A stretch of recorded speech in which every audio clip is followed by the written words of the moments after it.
ആ ഒരു ദിവസം ഇന്നും എൻ്റെ മനസ്സിലൂടെ ഓരോ നിമിഷവും നിറഞ്ഞു നിൽക്കാറുണ്ട്. ഞാൻ ഓർക്കാൻ ഇഷ്ടപ്പെടാത്ത ദിവസം, എൻ്റെ ജീവിതത്തിൽ ഒരു സത്യമുണ്ടായ ദിവസം. അതിലെ അതിഥികളെ കാണുമ്പോൾ എനിക്ക് എന്നെ തന്നെ നഷ്ടപ്പെടാറുണ്ട്. പക്ഷെ ഞാൻ പിടിച്ചു നിൽക്കുവാണ്. അതിനൊരു അവസാനം വരും. അതിനുവേണ്ടി അന്ന് അമ്മച്ചി എന്നെ അടുത്ത് വിളിച്ചിരുത്തി. എന്നിട്ട് പറഞ്ഞു, മോനെ, എനിക്ക് നിന്നോട് കുറച്ച് കാര്യങ്ങൾ പറയാനുണ്ടെന്ന്. ഞാൻ എന്താണെന്ന് അറിയാനുള്ള ആകാംക്ഷയിൽ അമ്മച്ചിയുടെ അരികിൽ തന്നെ ഇരുന്നു. കൊച്ചേ, നിന്റെ പപ്പ സ്നേഹിച്ചതും വിവാഹം കഴിച്ചതുമൊക്കെ റീത്ത എന്ന നിന്റെ സ്വന്തം അമ്മയെയാണ്, സാറയെയല്ല. സാറയല്ല എൻ്റെ മോൻ്റെ യഥാർത്ഥ അമ്മ. അമ്മച്ചിയിൽ നിന്ന് ആദ്യം കേട്ടപ്പോൾ എനിക്കത് എന്താണെന്ന് മനസ്സിലായില്ല. വീണ്ടും അതിങ്ങനെ മനസ്സിലോർത്തപ്പോഴാണ് അമ്മച്ചി പറഞ്ഞതിൻ്റെ പൊരുൾ എനിക്ക് മനസ്സിലായത്. എനിക്ക് സ്വന്തം അമ്മ എന്ന് പറയാൻ വേറൊരാളുണ്ടെന്ന് ഓർത്തപ്പോൾ തന്നെ അറിയാതെ കണ്ണുകൾ നിറഞ്ഞുപോയി. താൻ ഇതുവരെ അറിഞ്ഞില്ല ഇത്രയും വർഷം താൻ ഒരു കോമാളിയായി ജീവിക്കുകയായിരുന്നു എന്ന്. അമ്മച്ചിയെ ബെഡിൽ ചാരിയിരുത്തി വേദനയോടെ മടിയിൽ കിടന്ന് മുഖമൊളിപ്പിച്ചു. അമ്മച്ചി എൻ്റെ തലയിൽ പതിയെ തലോടി വീണ്ടും ബാക്കി പറഞ്ഞു തുടങ്ങി.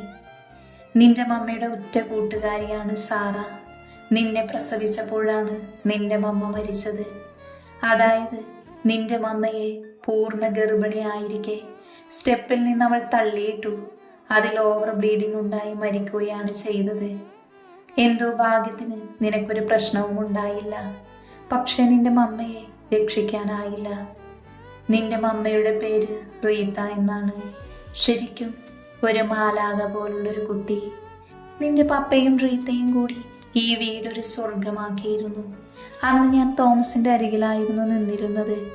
അതിൽ നീ കൂടി വന്നപ്പോൾ ശരിക്കും പറഞ്ഞ സ്വർഗം തന്നെ തോറ്റുപോകുമായിരുന്നു. അവർക്കിടയിലുള്ള സ്നേഹം കാരണം. അത് കണ്ടു നിൽക്കാൻ കർത്താവിന് തോന്നാത്തത് കൊണ്ടായിരിക്കാം അവളെ നേരത്തെ അങ്ങ് വിളിച്ചത്. പക്ഷേ അന്നത്തോടെ നിന്റെ പപ്പ മൊത്തത്തിൽ മാറി. നിന്നെ ശരിക്കും ശ്രദ്ധിക്കാതെ, മറ്റു കാര്യങ്ങളിലൊന്നും ശ്രദ്ധിക്കാതെ ബിസിനസ് മാത്രമായി രാവും പകലും അവൻ്റെ ഉള്ളിൽ എപ്പോഴും റീത്ത മാത്രമായിരുന്നു. അതെനിക്കറിയാവുന്നതുമാണ്. അപ്പോഴെല്ലാം നിന്നെ നോക്കിയതും നിന്നെ കൊഞ്ചിച്ച് വളർത്തിയതുമെല്ലാം സാറയാണ്. അത് കണ്ടപ്പോൾ ഞാനും കരുതി നിനക്കൊരു മമ്മയുടെ സ്നേഹവും കരുതലുമാണ് വേണ്ടതെന്ന്. നിന്റെ പപ്പയോട് സാറയെ വിവാഹം കഴിക്കാൻ ആദ്യമൊക്കെ പറഞ്ഞു നോക്കിയെങ്കിലും നിന്റെ പപ്പ എൻ്റെ വാക്കിന് വില തന്നില്ല. അങ്ങനെ നിരാഹാരം കിടന്ന് ഞാൻ വാശി പിടിച്ചൊക്കെയാണ് നിന്റെ പപ്പയെ കൊണ്ട് സാറയെ വിവാഹം കഴിക്കുന്നത് വരെ എത്തിച്ചത്. അതുകൊണ്ട് തന്നെ ഇന്നും നിന്റെ പപ്പ വലുതായിട്ട് എന്നോട് സംസാരിക്കാറില്ല. ഞാനതിൽ അവനെ തെറ്റു പറയുന്നില്ല. ഒരമ്മയുടെ സ്നേഹം അവൻ നിനക്ക് തന്നിരുന്നുവെങ്കിൽ ഒരിക്കലും അവനോട് ഞാൻ വേറൊരു വിവാഹം കഴിക്കാൻ പറയില്ലായിരുന്നു. പക്ഷെ അവൻ്റെ അശ്രദ്ധയും നിന്നോടുള്ള ഉത്തരവാദിത്ത കുറവും കൊണ്ടാണ് എനിക്ക് സാറയെ നിന്നെ ഏൽപ്പിക്കേണ്ടി വന്നത്. പക്ഷേ നീ വളർന്നു വലുതായപ്പോൾ എനിക്ക് മനസ്സിലായി നിന്നെ എന്നിൽ നിന്നും അവൾ അകറ്റുകയാണെന്ന്. അതിൻ്റെ കാരണം എന്താണെന്ന് എനിക്ക് ആദ്യം മനസ്സിലായില്ല. സ്നേഹം കൊണ്ടാവും അവൾ നിന്നെ ചേർത്ത് പിടിക്കാൻ ശ്രമിക്കുന്നതെന്ന് ഞാൻ തെറ്റിദ്ധരിച്ചു. പക്ഷേ ഒരു ദിവസം സാറയും ജനിയും തമ്മിൽ സംസാരിക്കുന്നത് ഞാൻ കേട്ടു. നിന്റെ സ്വത്തും പണവും നിന്നിലൂടെ സ്നേഹത്തോടെ കൈക്കലാക്കുകയാണ് അവളുടെയും അവളുടെ സഹോദരൻ്റെയും ലക്ഷ്യമെന്ന്. പിന്നെ കുറച്ചു നാൾ കഴിഞ്ഞപ്പോൾ സാമോനും അവനറിയാവുന്ന കാര്യങ്ങൾ എനിക്ക് പറഞ്ഞു തന്നു.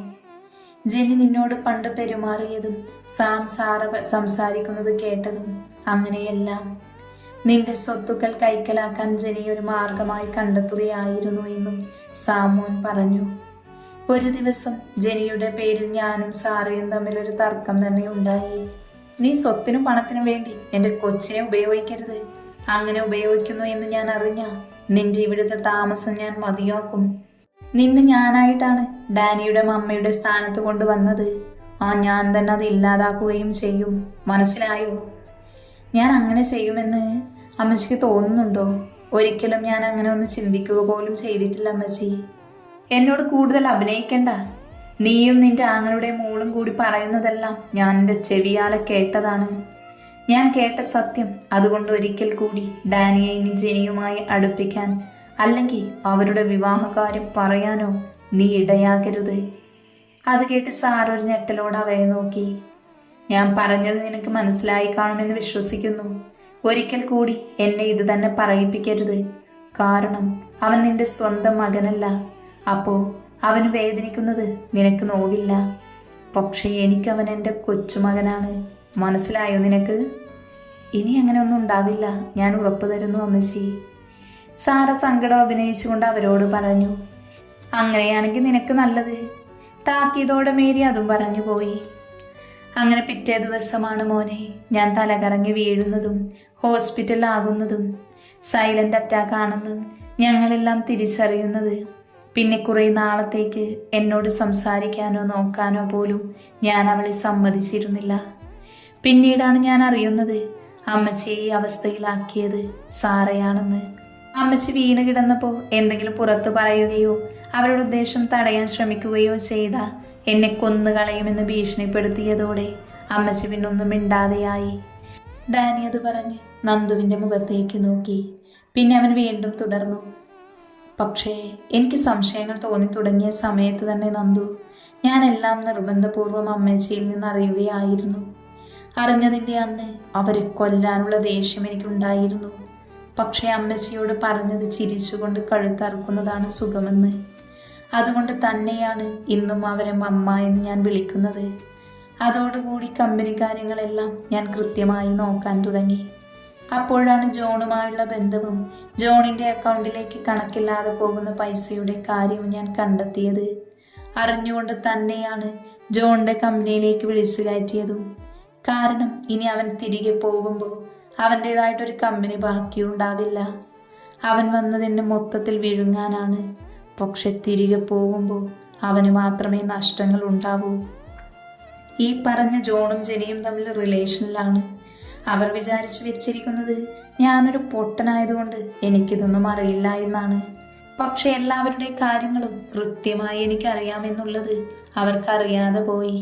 സത്യം പറഞ്ഞ അവരാണ് ഒന്നും അറിയാതെ ആട്ടമാടുന്ന പൊട്ടന്മാർ.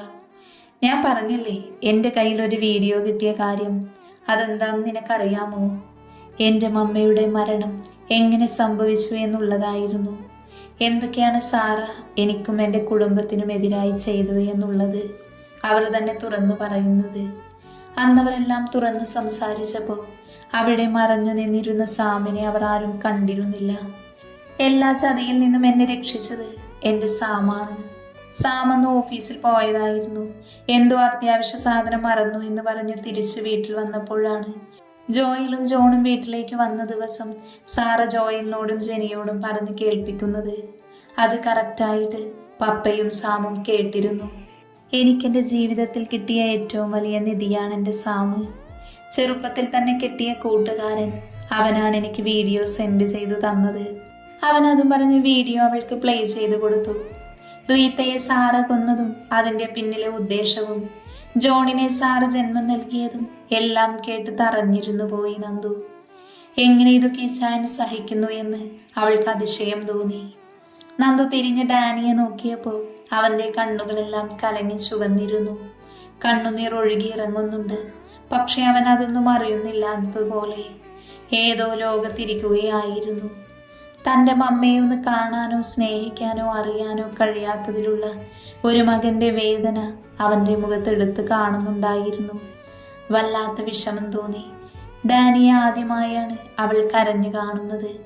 വല്ലാത്ത ദുഃഖം, നെഞ്ചു പിളർത്താൻ കഴിയുന്ന പോലുള്ള സങ്കടം നിറഞ്ഞതുപോലെ അവൾക്ക് തോന്നിപ്പോയി. ഇച്ചായ, ഇതാണ് ശ്രീയൻ്റെ ജീവിതകഥ. എൻ്റെ മമ്മയെ അവർ നശിപ്പിച്ച കളഞ്ഞ കഥ. എങ്ങനെ കഴിഞ്ഞു? അവരുടെ സ്വന്തം കൂട്ടുകാരിയല്ലായിരുന്നു. എന്നിട്ടും കൂടെ നിന്ന് ചതിച്ചു കൊന്നു കളഞ്ഞില്ലേ? അതും ഒരു നിസ്സാര കാര്യത്തിന് വേണ്ടി. എന്നിട്ട് അവർ എന്തു നേടി? എൻ്റെ പപ്പയുടെ സ്നേഹമോ സാമീപ്യമോ നേടാൻ അവർക്ക് ഇന്നോളം കഴിഞ്ഞിട്ടില്ല. ഇനിയൊട്ട് കഴിയുകയുമില്ല. എൻ്റെ പപ്പയുടെ മനസ്സിൽ എന്നും എൻ്റെ മമ്മ മാത്രമാണ്. പോരാത്തതിന് ഇത്രയും സത്യങ്ങൾ കേട്ടപ്പോൾ അന്ന് തന്നെ ആട്ടിയോടിക്കാൻ കരുതിയതാണ് എൻ്റെ പപ്പ. പക്ഷേ എൻ്റെ ഒരു വാക്കിലാണ് പപ്പ ഇപ്പോഴും സഹിച്ചു നിൽക്കുന്നത്. എൻ്റെ പപ്പയെ അവർക്ക് കിട്ടില്ല എന്ന് മനസ്സിലാക്കിയത് കൊണ്ടാണ് ഇപ്പോൾ അവർ സ്വത്ത് മതിയെന്ന് തീരുമാനിച്ചിരിക്കുന്നത്. അവരെ പോലൊരു നശിച്ച സ്ത്രീയെ ഞാൻ ഈ ലോകത്ത് കണ്ടിട്ടില്ല ശ്രീ. ഇവരെയാണല്ലോ ഞാൻ മമ്മ എന്ന് ഇത്രയും വർഷം വിളിച്ചത് എന്നോർക്കുമ്പോൾ എനിക്ക് എന്നോട് തന്നെ വെറുപ്പ് തോന്നാറുണ്ട്, പുച്ഛം തോന്നാറുണ്ട്. പക്ഷെ എന്ത് ചെയ്യാൻ കഴിയും? ഒന്നും ചെയ്യാൻ കഴിയില്ല. എൻ്റെ നിവൃത്തികേടായിരുന്നു അത്. എനിക്ക് കുറച്ച് തെളിവുകൾ കൂടി ശേഖരിക്കണം. എന്നിട്ട് ഇവർക്കെതിരെ എന്തെങ്കിലും ചെയ്യാൻ കഴിയൂ. ആദ്യം ജോണും സാറയും തമ്മിലുള്ള ബന്ധം പുറത്തു കൊണ്ടുവരണം. അത് കഴിഞ്ഞ് ഓരോന്നോരോന്ന് വീതം. ഇതിലെല്ലാം കൂട്ടുനിൽക്കുന്നത് ജെനിയും ജോയലും, അവരുടെ പൊരട്ട തന്തയും തള്ളയുമാണ്. ജോയൽ ചിരിച്ചുകൊണ്ട് എന്നെ വിശ്വസിപ്പിക്കുന്നു എന്നാണ് അവൻ കരുതിയിരിക്കുന്നത്. അവനെ ഞാൻ വിശ്വസിച്ചിരുന്നു, സ്നേഹിച്ചിരുന്നു. പക്ഷേ അതൊക്കെ പണ്ട്. അവൻ ചതിക്കുകയാണ് എന്ന് എനിക്ക് വളരെ പണ്ട് തന്നെ മനസ്സിലായിരുന്നു. പക്ഷേ അത് അവനെ ഞാൻ അറിയിച്ചില്ല എന്ന് മാത്രം. എൻ്റെ മമ്മിക്ക് എന്നെ ഒന്ന് കാണാൻ പോലുള്ള ഭാഗ്യം കർത്താവ് കൊടുത്തില്ല. പാവം, ഒത്തിരി വേദന സഹിച്ചായിരിക്കില്ലേ എൻ്റെ മമ്മ മരിച്ചത്. എൻ്റെ മമ്മ എൻ്റെ വരവിനായി ഒത്തിരി കാത്തിരുന്നു എന്ന് അമ്മച്ചി പറഞ്ഞിരുന്നു. അത്രയ്ക്കും സന്തോഷത്തിലായിരുന്നല്ലോ എന്നെ ഗർഭം ധരിച്ച സമയം മുതൽ. ശരിക്കും ഒരു മമ്മയുടെ ചൂടിലുറങ്ങാൻ കൊതി തോന്നിയിട്ടുണ്ട് എനിക്ക്. പക്ഷെ നടന്നില്ലല്ലോ.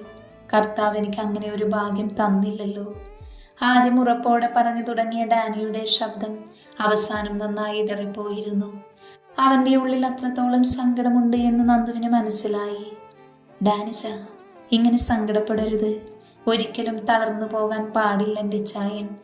ഇച്ചായൻ എപ്പോഴും സ്ട്രോങ് ആവണം. മമ്മയ്ക്ക് നീതി കിട്ടണം. അതിന് സാറ് ശിക്ഷിക്കപ്പെടണം. ഒരിക്കലും അവരെ വെറുതെ വിടാൻ പാടില്ല. ഒരു സ്ത്രീയുടെ ജീവിതവും അവരുടെ മാതൃത്വവുമാണ് അവർ നശിപ്പിച്ചത്. ഒരിക്കലും അതിനെ വെറുതെ വിടാൻ കഴിയുന്ന ഒരു തെറ്റല്ല. അവരും മനസ്സിലാക്കണം. ഒരാളെ, അതും വേണ്ടപ്പെട്ട പ്രിയപ്പെട്ട ഒരാളെ നഷ്ടപ്പെടുമ്പോഴുള്ള വേദന. ഞാൻ ഉണ്ടാവും എൻ്റെ ഇച്ചായൻ്റെ കൂടെ, ഒപ്പം, എന്ത് കാര്യത്തിനും. അതുകൊണ്ട് ഒറ്റയ്ക്കാണ് എന്ന് ഒരിക്കലും എൻ്റെ ഇച്ചായന് തോന്നരുത്. എൻ്റെ ശരീരത്തിൽ അവസാന ശ്വാസം ഉണ്ടാകുന്നത് വരെയും ഈ ശ്രീനന്ദ ഉണ്ടാവും എൻ്റെ ഇച്ചായൻ്റെ കൂടെ. അതെനിക്കറിയാവുന്നത് കൊണ്ട് തന്നെയാണ് ഞാൻ സ്നേഹിച്ചത്. നിന്നെ മനസ്സിലാക്കിയിട്ട് തന്നെയാണ് ഞാൻ ഇഷ്ടപ്പെട്ടത്. മറ്റൊരാളും തോന്നാത്ത ഇഷ്ടം തന്നോട് തോന്നിയപ്പോഴും, താൻ തൻ്റെ കുടുംബത്തിന് വേണ്ടി എനിക്ക് മുന്നിൽ താഴ്ന്നു തന്നപ്പോഴും മനസ്സിലായിരുന്നു നീ എന്ന പെണ്ണിൻ്റെ മഹത്വം. ഇന്നത്തെ കാലത്ത് എല്ലാവരും സ്വന്തം ജീവിതം മാത്രം നോക്കുന്നവരാണ്. അവിടെയും നീ എന്നെ തോൽപ്പിച്ചു കളഞ്ഞു. നിന്റെ സഹോദരിമാർക്ക് വേണ്ടി നീ എനിക്ക് മുന്നിൽ തോറ്റു തന്നു. നിന്റെ ജീവിതത്തിൽ ഇനിയൊരു സന്തോഷമോ ദുഃഖമോ എന്നറിയില്ലായിരുന്നിട്ട് കൂടെ എൻ്റെ ജീവിതത്തിൽ നീ എൻ്റെ കൈപിടിച്ച് കയറി വന്നു. അതെല്ലാം അവരുടെ രണ്ടുപേരുടെയും സന്തോഷം കാണാനാണല്ലോ എന്ന് ഓർത്തപ്പോൾ എനിക്ക് നിന്നോട് വല്ലാത്ത ബഹുമാനവും കൗതുകവും തോന്നി. ഡാനിയുടെ കണ്ണുകൾ അപ്പോഴും നിറയുന്നുണ്ടായിരുന്നു. അമ്മയെ ഓർത്തിട്ടാവും ഈ വിഷമമെന്ന് അവൾക്ക് മനസ്സിലായിരുന്നു. പക്ഷേ ഡാനിയെ ഈ ഒരു അവസ്ഥയിൽ നിന്ന് മാറ്റേണ്ടത് തൻ്റെ മാത്രം ഉത്തരവാദിത്വമാണ്. ഡാനിയെ ഇങ്ങനെ സങ്കടത്തോടെ കാണാൻ തനിക്കൊരു നിമിഷം പോലും സാധിക്കില്ല എന്ന് മനസ്സിലാക്കുകയായിരുന്നു അവൾ. നന്ദു ഒരു പുഞ്ചിരിയോടെ അവൻ്റെ തലയിൽ തലോടിക്കൊണ്ടിരുന്നു. അതിനിടയിൽ അവൻ്റെ കവിളിൽ അവളുടെ അതിരങ്ങൾ പതിഞ്ഞിരുന്നു. ആ സുഖമുള്ള ചുംബനത്തിൽ ഡാനി കണ്ണടച്ച് കിടന്നു. അവനിൽ ഒരു തണുപ്പ് അനുഭവപ്പെട്ടു. തൻ്റെ മമ്മയുടെ സ്നേഹവും തലോടലും ചുംബനവുമാണ് എന്ന് തോന്നിപ്പോയി അവന്. കുറച്ചു നേരം കഴിഞ്ഞതും അവൻ്റെ ശ്വാസഗതി സാധാരണ നിലയിലായപ്പോൾ നന്ദുവിന് മനസ്സിലായിരുന്നു അവൻ ഉറങ്ങിയെന്ന്. അവൾ ഡാനിയെ ഊഞ്ഞാലിലേക്ക് ശരിക്ക് കിടത്തി അവൻ്റെ അരികിൽ ചെരിഞ്ഞ് നെഞ്ചിലേക്ക് തലവെച്ച് അവളും കിടന്നു. നന്ദുവിൻ്റെ സാമീപ്യം അറിഞ്ഞപ്പോൾ ഡാനി ഒന്നുകൂടെ അവളെ ചേർത്ത് പിടിച്ച് കിടന്നു. നന്ദുവും അവനെ ഇറുക്കെ കെട്ടിപ്പിടിച്ച് തൻ്റെ മാത്രമാണ്, ആർക്കും വിട്ടുകൊടുക്കില്ല എന്ന പോലെയായിരുന്നു അവളുടെ പിടുത്തം.